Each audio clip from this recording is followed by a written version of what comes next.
दोस्तों, हाल ही में हुए दिल्ली लाल किला हमले ने पूरे देश को हिला दिया है। लेकिन उस अफरा तफरी के बीच हुआ एक ऐसा चमत्कार जिस पर यकीन सिर्फ वही कर पाएगा जो हनुमान जी का सच्चा भक्त है। कहा जाता है, अगर आस्था सच्ची हो तो मृत्यु भी रास्ता बदल देती है।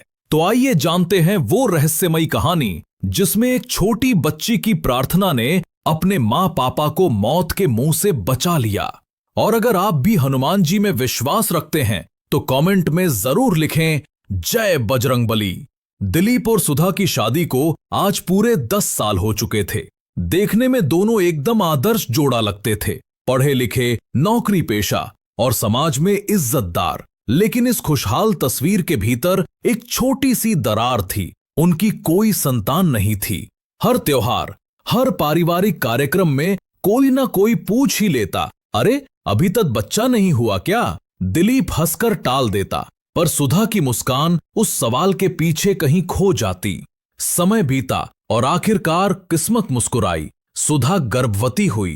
पूरे परिवार में खुशी की लहर दौड़ गई। दोनों ने मंदिरों में प्रसाद चढ़ाए, मन्नतें मांगी, बस एक बेटा हो जाए।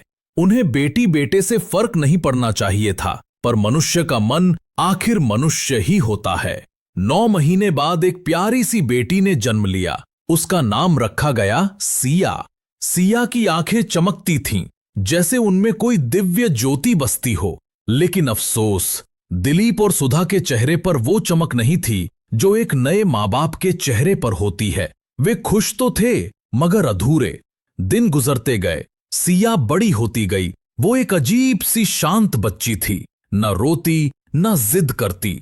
उसे बचपन से ही हनुमान जी में गहरी आस्था थी। हर मंगलवार को मंदिर जाकर घंटों पूजा करती और अक्सर अपने कमरे में खुद से ही बातें करती, जैसे किसी अदृश्य मित्र से बोल रही हो। सुधा कई बार डर जाती, ये बच्ची इतनी छोटी उम्र में इतनी भक्ति कैसे कर सकती है? दिलीप हंसकर कहता, छोड़ो, बच्चों की बात है। पर किसी को नहीं पता था, सिया के और हनुमान जी के बीच कुछ अनकहा रिश्ता था। एक दिन शाम को सिया ने अचानक कहा, मां, पापा, चलो दिल्ली चलते हैं, लाल किला घूमने। सुधा चौंक गई, अरे क्यों, वहां क्या खास है? सिया मुस्कुराई, बस मन कर रहा है, हनुमान जी का मंदिर भी है पास में। दिलीप को भी थोड़ा बदलाव चाहिए था। सरकारी ऑफिस की फाइलों में सिर डुबोकर थक चुका था। सो उन्होंने दिल्ली का ट्रेन टिकट बुक करा लिया। 15 अगस्त के हफ्ते के बाद का रविवार। वो दिन इतिहास से जुड़ा था। देशभक्ति, लाल किला और भारी भीड़।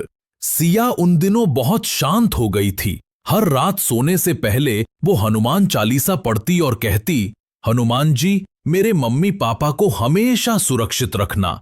यात्रा से एक दिन पहले वो मंदिर गई और दीपक जलाकर प्रार्थना की, हे बजरंगबली, अगर ये यात्रा मेरे मम्मी पापा के लिए सही नहीं है तो कुछ ऐसा कर दो कि वो जा ही ना सकें। ये बात किसी ने नहीं सुनी, पर किसी ने जरूर सुनी।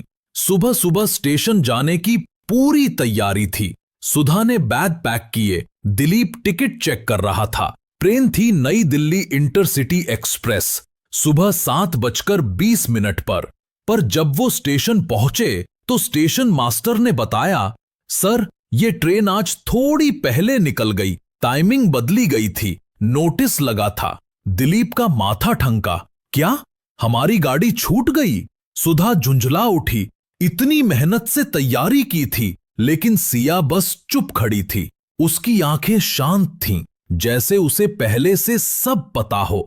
घर लौटते हुए उसने मां से धीरे से कहा, मां, शायद हनुमान जी नहीं चाहते थे कि आप लोग जाओ।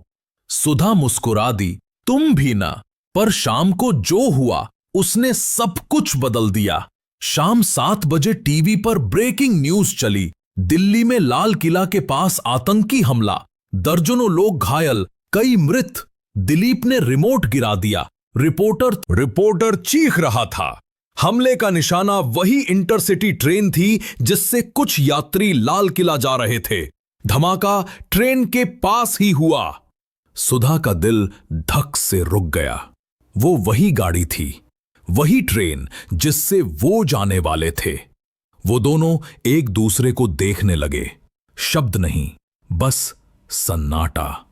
सिया कमरे से बाहर आई। उसके हाथ में वही लाल धागा था जो मंदिर में बांधा था। उसने मासूमियत से कहा, मैंने हनुमान जी से कहा था कि मम्मी पापा को कोई दुख ना पहुंचे। दिलीप की आंखों में आंसू थे। सुधा ने सिया को गले लगा लिया। उसे पहली बार एहसास हुआ, जिसे वो बेटी कहकर कम समझते थे, वही तो उनका वरदान थी। उस रात तीनों एक साथ बैठे। बाहर बिजली कड़क रही थी। सिया खिड़की के पास गई और बोली, पापा, अगर मैं नहीं होती तो आप लोग आज नहीं होते। दिलीप ने डरते हुए पूछा, सिया, तुझे कैसे पता था कि कुछ बुरा होने वाला है? सिया ने कहा, वो रात को हनुमान जी आए थे, बोले थे तेरे माँ बाप का जीवन तेरे हाथ में है, जो सच जाने वही रक्षा करे। सुधा कांप उठी। उसी वक्त हवा चली, मंदिर की घंटी बजी और दीवार पर टंगी हनुमान जी की तस्वीर से हल्की सी रोशनी निकली। वो पल कुछ सेकंड का था, पर तीनों ने देखा। अगली सुबह अखबार की हेडलाइन थी, लाल किला हमला। मृतकों की सूची में वही कोच नंबर जिस पर दिलीप सुधा की सीट थी। दिलीप ने अखबार मोड़ दिया, सिया को देखा और पहली बार कहा, हमारी बेटी नहीं, हमारी रक्षा कवच है। उस दिन से उनके घर में कभी बेटा या बेटी का फर्क नहीं हुआ। हर मंगलवार सिया की प्रार्थना में मां पापा भी शामिल हो जाते। जय हनुमान ज्ञान गुण सागर। और लोगों के बीच ये बात धीरे धीरे फैल गई कि हनुमान जी ने खुद उस परिवार को मौत के मुंह से निकाला था।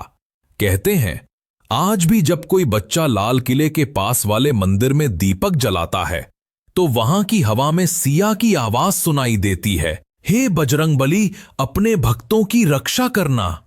अगर आप भी हनुमान जी के सच्चे भक्त हैं, तो कमेंट में लिखें जय बजरंगबली और इस कहानी को शेयर करें, ताकि सबको पता चले भक्ति से बड़ा कोई चमत्कार नहीं।